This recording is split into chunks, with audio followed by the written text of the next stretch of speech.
ఈ రాష్ట్రం ఏర్పడినప్పుడు ఈ రాష్ట్రాన్ని విడగొడుతూ పార్లమెంట్లో అప్పటి ప్రధాని మన్మోహన్ సింగ్ గారు ఈ రాష్ట్రానికి ప్రత్యేక హోదా ఇస్తానని చెప్పి ప్రకటన చేయడం జరిగింది. ఆ తర్వాత మరి బీజేపీ కూడా వెంకయ్యనాయుడు గారి సమక్షంలో ఎట్టి పరిస్థితుల్లోనూ ప్రత్యేక హోదా ఇవ్వాలని చెప్పి మొట్టమొదట డిమాండ్ చేసినటువంటి పార్టీ బీజేపీ. మరి ఎన్నికల సందర్భంగా తెలుగుదేశం పార్టీ, జనసేన, బీజేపీ 3 పార్టీలు కలిసి పోటీ చేసి 5 సంవత్సరాలు కాదు 10 సంవత్సరాలు కావాలని చెప్పి ఇస్తానని మోడీ గారు చెప్పడం, చంద్రబాబు నాయుడు గారు 10 సంవత్సరాలు కూడా కాదు 15 సంవత్సరాలు ఇస్తానని చెప్పి మరి చంద్రబాబు నాయుడు గారు అడగటం జరిగింది. అది అందరికి కూడా తెలుసు. ఆ తర్వాత జరిగినటువంటి పరిణామాల్లో మరి చంద్రబాబు నాయుడు గారు అంతకుముందు అడిగినటువంటి అన్నీ కూడా ఓటుకు నోటు కేసులో ఆయన దొంగలాగా దొరికిపోయిన తర్వాత మరి కేంద్ర ప్రభుత్వం చేతిలో కీలుబొమ్మగా మారి వాళ్ళు ఏది చెప్తే దాన్ని ఆయన ముందుకు తీసుకువెళ్తూ వాళ్ళ బీజేపీ వాళ్ళ యొక్క మాటలకి వాళ్ళు చెప్పినటువంటి చేతలకు అనుగుణంగా ఈయన నడుస్తూ వచ్చాడు. ఈ రాష్ట్రంలో కమ్యూనిస్ట్ పార్టీలు, కాంగ్రెస్ పార్టీ, ముఖ్యంగా వైఎస్ఆర్ కాంగ్రెస్ పార్టీ జగన్మోహన్ రెడ్డి గారు ప్రత్యేక హోదా మన హక్కు అని చెప్పి ఆయన ఆ రోజు నుంచి ఈ రోజు వరకు అనేక కార్యక్రమాలు చేస్తూ వచ్చారు. వాటన్నిటినీ కూడా మరి దృష్టిలో పెట్టుకుని ఈరోజు ఎన్నికలు ఇంకో సంవత్సరం ఉన్నాయి. మరి కేంద్రంలో ఈయన ఎంపీలు 2 మంత్రులుగా ఉన్నారు, వాళ్ళ ఎమ్మెల్యేలు ఈయన ప్రభుత్వంలో 2 ఎమ్మెల్యేలు మంత్రులుగా ఉన్నారు.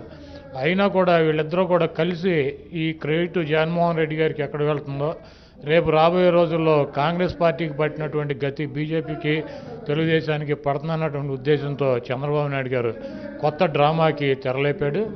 ఆయన ప్లే కార్డులు ప్రదర్శించడం, పార్లమెంట్లో కొద్దిసేపు పోడియం దగ్గరికి వెళ్ళి ఓ 10 నిమిషాల్లో 20 నిమిషాల్లో గొడవ చేయటం, ఆయనకు ఉన్నటువంటి ఎల్లో మీడియాలో మా ఎంపీలు మేము పోరాటం చేస్తున్నామని చెప్పి చూపించుకుని ఏదో మరి బీజేపీ మీద నెపం నెట్టేసి ఆయన బయటపడదామని చెప్పి ప్రయత్నం చేశాడు. అయితే ఈ రాష్ట్రంలో ఉన్నటువంటి ప్రజలు గమనిస్తున్నారు, అదేవిధంగా రాజకీయ పార్టీలు కూడా గమనిస్తున్నాయి. మరి జగన్మోహన్ రెడ్డి గారు మరి మొన్న 10 రోజుల క్రిందట నా ఎంపీలతో రాజీనామా చేస్తాననేటప్పటికీ చంద్రబాబు నాయుడు గారికి ఏం చేయాలో కూడా పాలుపోయినటువంటి పరిస్థితి. అదేవిధంగా అవసరమైతే ప్రభుత్వం మీద అవిశ్వాస తీర్మానం కూడా పెడతానని చెప్పి ఆయన ప్రకటించడంతో మరి చంద్రబాబు నాయుడు డ్రామాలు, ప్లే కార్డుల డ్రామాలు, పోడియం దగ్గరికి వెళ్ళి షో చేసే డ్రామాలు కట్టిపెట్టాల్సినటువంటి అవసరం వచ్చి ఈ రాష్ట్రంలో ప్రజలు, పార్టీలు అన్నీ కూడా ప్రత్యేక హోదా మీద చాలా బలంగా ఉన్నాయన్నటువంటి భావంతో మరి ఆయన పార్ట్నర్ అయినటువంటి పవన్ కళ్యాణ్ గారిని కూడా దీంట్లో ఎంటర్ చేసి మేము స్వచ్ఛందంగా జగన్మోహన్ రెడ్డి గారు ప్రకటించాడు, నేను అవసరమైతే ఎంపీలతో రాజీనామా చేస్తాను ఏప్రిల్ 6వ తారీఖున అవిశ్వాస తీర్మానం పెడతానంటే ఆయన డేట్లు ప్రకటించి మీరు ఈ డేట్లో పెట్టండి, ఆ డేట్లో పెట్టండి అని చెప్పి దీన్ని గజిబిచ్చేసేటువంటి కార్యక్రమం చంద్రబాబు నాయుడు గారు పూనుకున్నారు. చంద్రబాబు నాయుడు ఈ రాష్ట్రంలో దొంగ రాజకీయాలు, వెన్నుపోటు రాజకీయాలు, కుట్ర రాజకీయాలు, కుతంత్ర రాజకీయాలు వీటన్నిటిలో కూడా ఆయనకి వెన్నట్టు పెట్టిన విద్య. ఈ రాష్ట్ర ప్రజలు ఆయన పూర్తిగా 40 సంవత్సరాల నుంచి చూస్తున్నారు. ఆ రోజు రాష్ట్ర విభజన అప్పుడు కూడా 2 కళ్ళ సిద్ధాంతంతో మరి దొంగ మాటలు చెప్పి తర్వాత వాళ్ళ కాళ్ళు పట్టుకుని ముఖ్యమంత్రి అయినటువంటి వ్యక్తి. కాబట్టి ఆయన కుట్రలు ఎల్లకాలం సాగుతాయని చెప్పి భావిస్తున్నాడు. ఎట్టి పరిస్థితుల్లోనూ ఆయన కుట్రలు సాగు. ఎందుకంటే ఈరోజు బీజేపీ గురించి మాట్లాడతాడు, బీజేపీలో ఈయన మంత్రులు ఇద్దరు కంటిన్యూ అవుతారు, వాళ్ళ మంత్రులు ఈయన కంటిన్యూ చేయించుకుంటాడు. మళ్ళీ కేంద్రంతో ఎప్పటికప్పుడు సంప్రదింపులు చేస్తూ ఉంటాడు, బయట ఒకటి మాట్లాడతాడు, లోపల ఒకటి మాట్లాడతాడు. చంద్రబాబు నాయుడు దృష్టిలో రాజకీయ అవగాహన అంటే ఎల్లకాలం ఆ ముఖ్యమంత్రి పదవిలో ఉంటూ ఎవడో ఒకడు వెన్నుపోటు పడవటమో, కాళ్ళు పట్టుకోవటమో, పీకలు కొయ్యటమో అనుకుంటున్నాడు. జగన్మోహన్ రెడ్డి గారు మొదటి నుంచి కూడా ముక్కుసూటికి వెళ్ళేటువంటి వ్యక్తి. రాజకీయాల్లో లాభము, లాసు, మనం అధికారంలోకి వస్తాం రాము అన్నటువంటి దాన్ని ఆయన ఆలోచించేటువంటి వ్యక్తి కాదు.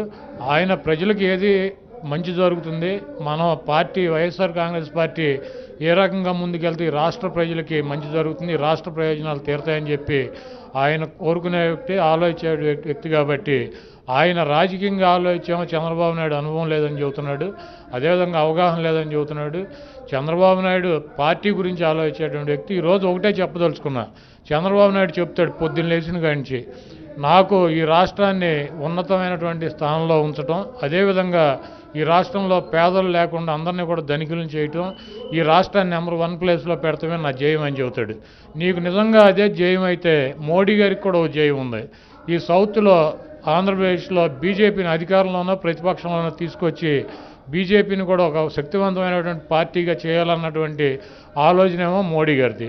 ఈయనేమో ఈ రాష్ట్రాన్ని అభివృద్ధి చేయాలన్నటువంటి ఆలోచన ఈయంది. చంద్రబాబు నాయుడు కనుక ఈ తెలుగుదేశం పార్టీని బీజేపీలో విలీనం చేసేసి ఈ పార్టీని కనుక మోడీ గారికి అప్పచెప్పేస్తే మరి ఏ రాష్ట్రానికి ఉన్నటువంటి లక్షల కోట్ల రూపాయల నిధులు ఈ రాష్ట్రానికి తీసుకొచ్చి ఈ రాష్ట్రాన్ని ఉన్నతమైన స్థానంలో బీజేపీ మోడీ గారు పెడతాకు అవకాశం ఉంటుంది. కాబట్టి చంద్రబాబుకి నీతి నిజాయితీ ఉంటే ఈ రాష్ట్ర ప్రజలు ఈ రాష్ట్రంలో ఉన్నటువంటి పేదల గురించి నువ్వు ఆలోచించేటువంటి విషయం కనుక నువ్వు చెప్పేది కనుక కరెక్ట్ అయితే నీ పార్టీని బీజేపీలో విలీనం చేసి మాట్లాడి నీకు ఎన్ని కోట్ల రూపాయల నిధులు కావాలంటే అన్ని కోట్లు ఇస్తారు. నీ దరిద్రం వదులుతుంది మాకు. అదేవిధంగా ఈ రాష్ట్రం కూడా అభివృద్ధి చెందుతుందని చెప్పి నేను భావిస్తున్నాను.